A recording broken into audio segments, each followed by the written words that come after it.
Hello, friends and family. I'm Andre Garza, your favorite Toltec, your favorite artist.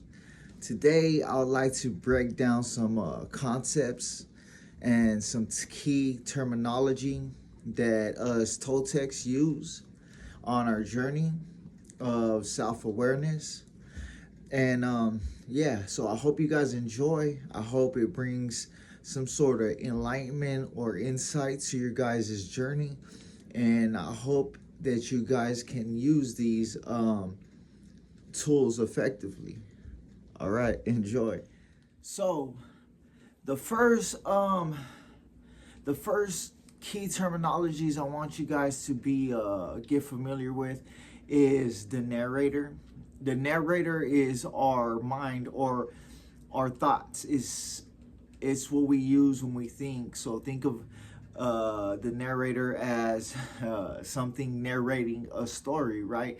So we call it the narrator because as we think or as we use our minds throughout the day, is constantly narrating a story, saying, "Oh, look how beautiful today is," or I don't like her, or man, he gets on my nerves, or you know what, I really enjoy this, or this is good, or let me find whatever on YouTube or Instagram or whatever it is.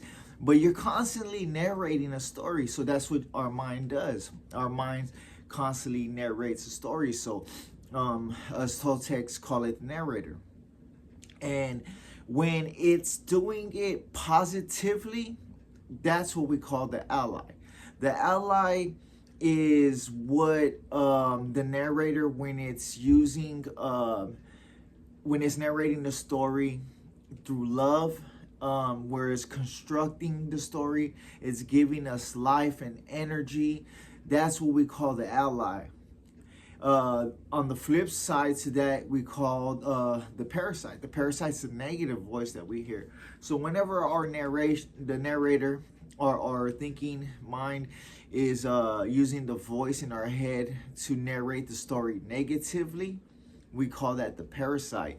We call it the parasite because what a parasite does is it lives off of a host, and it doesn't give back to the host. It just takes from. So it's negative. It's taking from us. So that's what happens when our minds go into this narration that takes energy from us, that deconstructs the world around us, that talks negative about people, about life, about anything. So so you have the parasite. So the parasite, it's not good or bad. So in the Toltec tradition, we take away from good or bad, saying that good and bad is subjective. Now, for the people saying that there is a good and there is a bad, or there's a right or a wrong, because we take away from right and wrong too. But we're not saying that killing's okay, or there's no such thing as bad. What we're saying is right and wrong are subjective, but there is a way of life, and that's what we call the right way.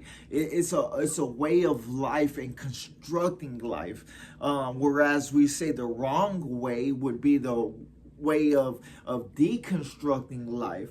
And I'll get into these thoughts and these concepts and these ideas more profoundly or in depth later on. I just want to focus on the parasite right now, and the ally and the narrator. So like we said, our mind is constantly narrating a story, right? So then there's a parasite. So we call the parasite the parasite itself is the narration, or when we're narrating a story when it's negative, right? When I'm fat, I'm ugly, I'll never do anything right, I'm stupid, everyone hates me, I'm always gonna be like this, and that's a negative narration. Now, that parasite consists of false beliefs, for one thing, and it consists of a judge, and what we call a victim. So with our belief system, so when we found out in society, here's another word I'm gonna throw at you guys, is domestication. Domesticate, we say we were domesticated like animals because like, if you want to realize it or not, we are animals, we're mammals, or whatever you want to call, but as like animals, or like dogs and cats or whatever, we domesticate them to live in harmony to our ideas, or to what we think is right or wrong, or good and bad. We tell them, use the restroom over here, this is where you're gonna eat. And so we subjugate them, we enslave them to our thoughts. Now, I'm not saying this is good or bad, right or wrong, it just is what happens. So society does the same thing to us through our parents, through our schools, through religion. They tell us what is right and what is wrong, what is good and what is bad, what is acceptable in their eyes, and thus it domesticates us. And we also domesticate ourselves, meaning like as you start off with the domesticator, which is like your parents, and then later on in life you'll self-domesticate. You'll tell yourself, oh no, it's wrong to do this, or whatever it is. I don't want to get into domestication too much because we're talking about the narrator, the parasite, and the ally. But but it's good to briefly touch on domestication. But like everything, it's not good or bad or right or wrong. It just is what happens.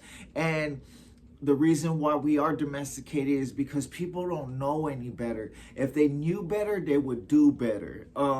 Since they don't know better, they teach us what they know, and they were domesticated. So it's easy to forgive, and that's why Jesus said to forgive them, for they do not know what they do. That's what he told his father. Anyways, so with that being said, so now the parasite consists of these false beliefs, this domestication, but it comes to false beliefs, and then so it creates a judge, and the judge in your mind is telling you, is judging everything. Oh, that's good, that's bad, that's right, that's wrong.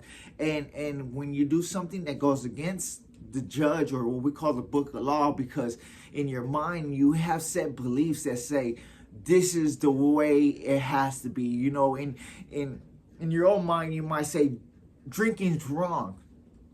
Now, if that's your belief, then whenever you drink, you'll find yourself guilty. The judge will find you guilty, and then it will punish you, and you'll become your own victim.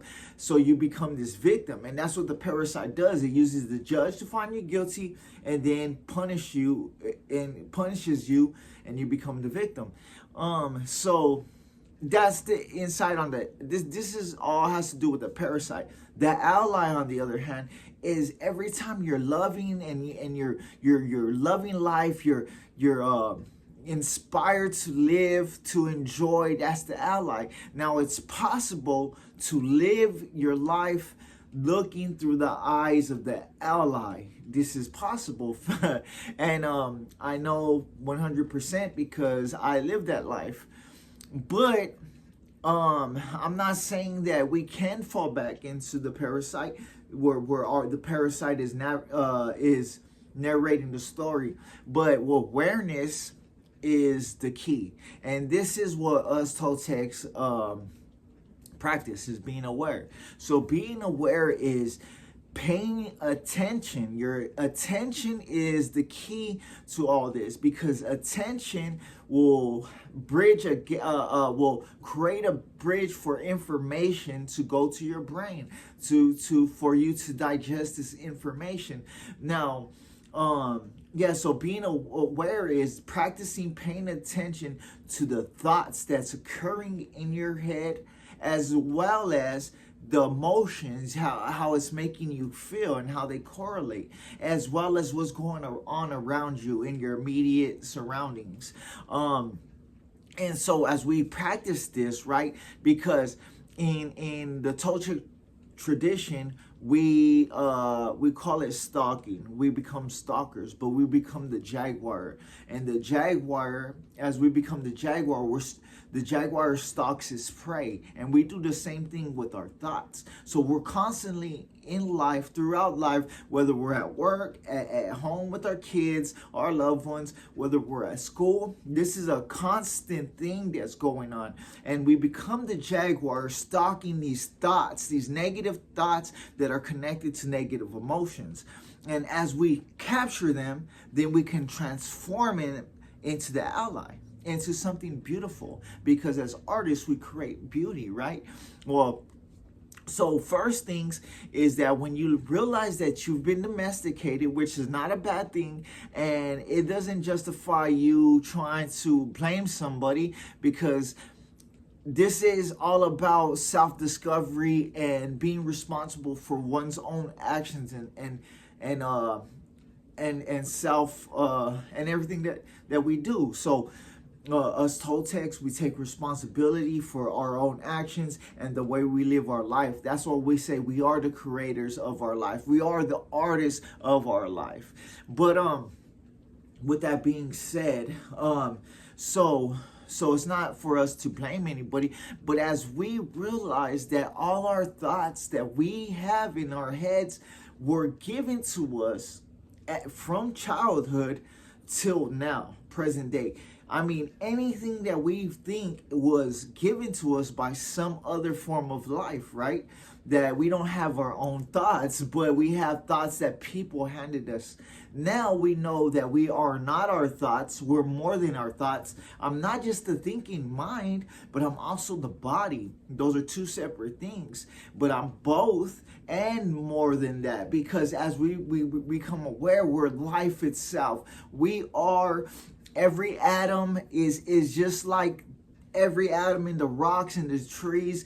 Every life that gives me, the life force that gives me life is the same that goes throughout this world, throughout this couch, this earth, Father, Son, you know, Mother Earth. Everything has this life force, and that's what we are. And in that sense, us Toltecs say that we are all one being. We are all God, right? And I'm not saying God as in like I'm the God, but I'm saying that God is in life. We are all life and we're a part of life, but not one piece is bigger than the whole. So I'm never greater than life, but I am equal to life, and it creates a humbleness. When we see unity, we see humbleness. That's humble equals unity. But anyways, I'm gonna break down this great story that the Toltec tradition holds close to our heart. We pass down orally. It's Descalepoca, the smoky mirror. I'll do that in another video. But as for right now, I just wanted to stay focused on the narrator, right? And the ally and the parasite, because as you become aware of these concepts or these ideas, or you'll be able to recognize it. Like, okay, oh, that's me that's the ally. That's me being positive. Oh, wait, that's me being negative. That's the parasite. So now it's not me. It's a negative voice that I was relating to self, but it's not self, because we are more than our thoughts. So now we could capture the thought, we could transform the thought, and we can analyze it. So us Toltecs, we're artists, but we're also scientists. And what we do is we study the mind. We study and analyze our own thoughts, our own behaviors. And in any the modern science is coming to whoa. That was pretty dope. So right now the lights just turned off. Wow. But anyways, so modern science is coming to this whole thing about emotional intelligence, right? Being aware of your own emotions, and then also mindfulness is what they call it. Being mindful of your own thoughts and emotions. It's all breaking down to the same thing. And so, you know, my own belief set is that the earth, or that we are awakening to these truths. God's helping us to wake up to these realities, and giving us these tools for self-discovery and to learning who we truly are. But anyways, yeah, so I wanted to leave you guys with the Parasite, the Narrator, and the Ally, and just to realize that you are not your thoughts. You're greater than your thoughts. You're much more than your thoughts, and that you can live a life that is fully positive if you choose to. And I don't think anybody would choose to live in suffering, but you know, so a lot of times the brain becomes addicted to suffering. But we'll get into that in another video. I just wanted to leave you guys with this. I do hope you guys enjoy. Please like and share. I'm trying to get these videos out there for you guys, for everybody to have and maybe use on their path, on their journey. I am Andre Garza. I am a teacher. I am here to guide you guys back to yourself, self-mastery, you know, to know thyself. And yeah, so I love you guys. Be blessed, and see you on another podcast.